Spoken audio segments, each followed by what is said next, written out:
cuidado para quem são as pessoas que você anda contando os teus sonhos, anda contando os teus propósitos, aquilo que você tem para fazer. Porque o que mais nós vamos encontrar no meio do caminho são os roubadores de sonho. Não foi diferente com José. José contava o seu sonho para a sua família, e aonde que José ia imaginar que a sua família ia torcer contra ele?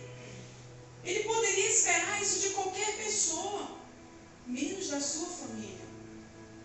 Nós esperamos, meu Deus, eu tenho aqui meu pai, minha mãe, meus irmãos, até mesmo meu esposo. Eu vou contar para ele meu sonho, o que eu sonhei, para ver se ele me ajuda, se ele me ajuda a interpretar, ou se ele me ajuda em oração. Mas não, eles identificaram que aquele sonho que José estava contando era uma afronta.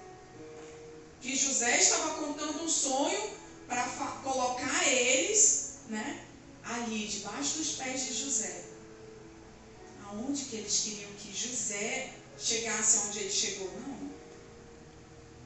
Esse aqui, que todo mundo olha para ele e vê ele diferente, o engomadinho da mamãe, o engomadinho do papai. Quem nunca viu na sua família alguém falar assim, esse aqui é o protegido da mamãe? Não acontece quem é filho único, Mas aquele que tem mais de um irmão, a primeira coisa que ele fala quando a mãe chama a atenção dele lá, fala, o outro não chama atenção não, porque é o protegido dela. O papai não chama atenção daquele não, que é o protegido dele. Isso acontece, eu digo porque eu tenho 6 irmãos, Nós somos 3 mulheres e 3 homens. Quantas vezes eu falo, meu Deus, mas por que minha mãe só gosta de bater nesse meu irmão? Por que ela não bate nos outros dois, Mas nesse meu irmão ela gosta de bater. E eu defendia ele era do meio, mas ele era danado. Por isso que ele aprontava com a minha mãe, mas vira e mexe eu estava lá na defesa dele, acabava apanhando junto, porque eu ia defender ele. Mas porque eu não gostava de ver ele apanhando. Mas existe isso na nossa família.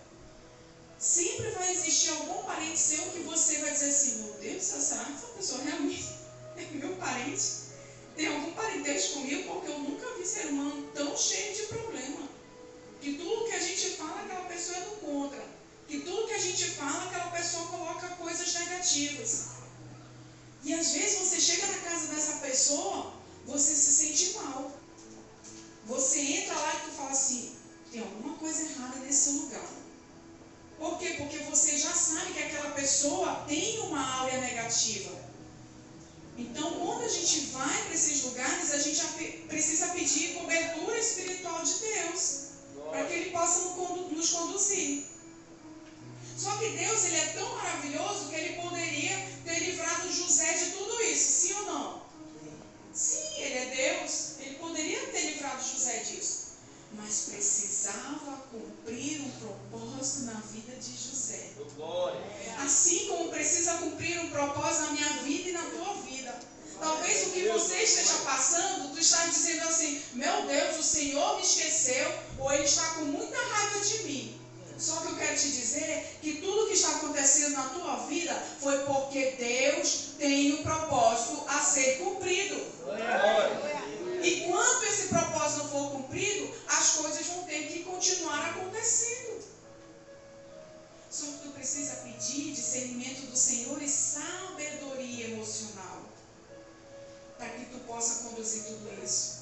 Quando os irmãos viram José, disseram, Gênesis 37, 19, disseram um ao outro, eis lá vem o sonhador. Lá vem o sonhador.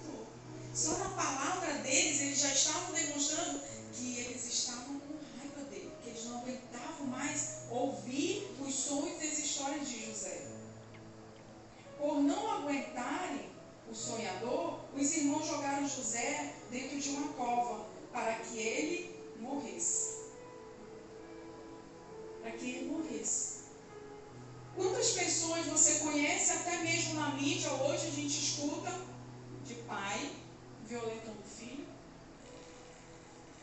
mãe jogando o filho dentro de varadouro,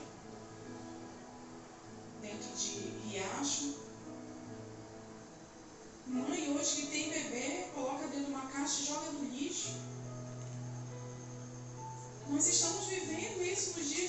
hoje. Não existe mais o amor pelo outro. O que está acontecendo na nossa geração? Que você vê uma pessoa caída, você pega o celular, a primeira coisa que faz é tirar uma foto e divulgar lá o que aconteceu. É verdade, Deus. Mas a pessoa não quer ter o trabalho de chegar ali naquele lugar e falar: ei, eu vou orar por você. Glória. Aleluia. Sabe, quando eu estava lendo esse texto, o Senhor me levou a um momento, junto com meu esposo, em que eu passava com ele ali na estrada da Cidade Nova, perto ali da Feira dos Carros, e tinha acabado de acontecer uma briga, né? Tipo briga de gangues, e eu presenciei, na hora que eu estava passando no carro com ele, um rapaz, eu não sei se ele deu uma paulada, alguma coisa na cabeça do rapaz, e ele caiu no chão. Na hora, eu falei assim, a gente vinha da igreja, eu falei: para o carro, deixa eu orar por ele. Ele caiu no chão e uma moça lá desesperada gritando. Aí ele falou assim para mim: vamos embora. Tu tá ficando doida? Tu quer parar aí? Para o carro da polícia. A gente vai ter que ir para a delegacia, vai ter que prestar depoimento como testemunha, principalmente se ele morreu, se ele está morto. Eu fui chorando no carro com ele até em casa, porque a minha vontade era ter parado lá, ter orado por ele. Mas mesmo assim eu cheguei em casa chorando, eu falei: fiquei parado dele, mas eu vou orar por ele, você não vai deixar ele morrer. Cheguei em casa e me ajoelhei, por quê? Porque foi algo muito forte que eu senti. É como se eu fizesse parte da família daquele jovem ali caído no chão. Glória a Deus, aleluia. Sabe, nós precisamos, igreja, voltar a sentir esse amor pelo Eita outro. glória! Sentir essa dor pelo outro, sabe? Aleluia. Aquelas pessoas que viram Jesus naquela cruz, olhavam e ficavam rindo. Ele estava sendo chicoteado, ele estava tendo ali os cravos sendo colocados nas suas mãos, nos pés, e estavam rindo. Outras pessoas até choravam. Mas cadê esse amor pelo outro e falar: eu não acredito que eu estou vendo isso, eu não acredito que eu estou vivendo essa geração. Glória a Deus. Sabe, uma geração que hoje está preocupada somente com o seu bem-estar. Está preocupada somente com quantas curtidas eu estou no meu Face, no meu Instagram, quantas curtidas eu estou tendo de amigos, até de desconhecido, porque eu estou no holofote. Mas nós precisamos entender que o único holofote que nós temos que estar é do Senhor Jesus. Ele tem que olhar para mim, para você e dizer: está ali o filho meu, a filha minha, que é, que ora, que jejua, que paga preço. Aleluia! Esse holofote é importante para mim e para você. O holofote do homem, a qualquer momento ele pode virar as costas para você. Quantas vezes você trabalhou num lugar e você foi mandado embora, no dia seguinte as pessoas nem lembram mais de você. Não lembram do que você fez naquele lugar, o quanto você foi importante, o quanto você ajudou algumas pessoas. Quantas pessoas te procuraram e disseram para você assim: ei, eu preciso de uma ajuda. Tu pode pelo menos me ajudar com uma passagem de ônibus, tu pode me ajudar com a comida, que eu não trouxe comida hoje. E você foi e ajudou. Mas no momento em que você saiu daquele lugar, as pessoas viraram as costas para você. Não lembro mais de você para nada. Mas eu duvido do Senhor esquecer de mim e de você. Glória. Ele não esquece, porque nós somos filhos dele. Filho amado. Ele sabe o que eu e você passamos, mas tudo isso está sob o controle do Senhor. Está sob o controle do Senhor.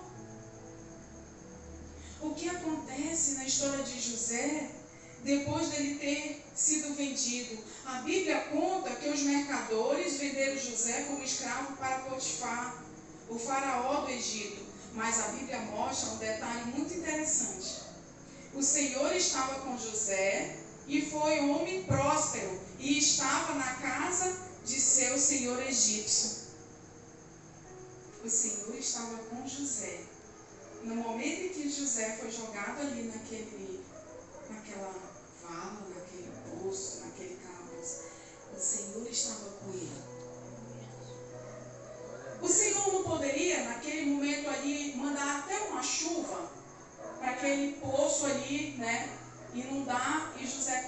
sair daquele lugar? Poderia, porque ele é Deus.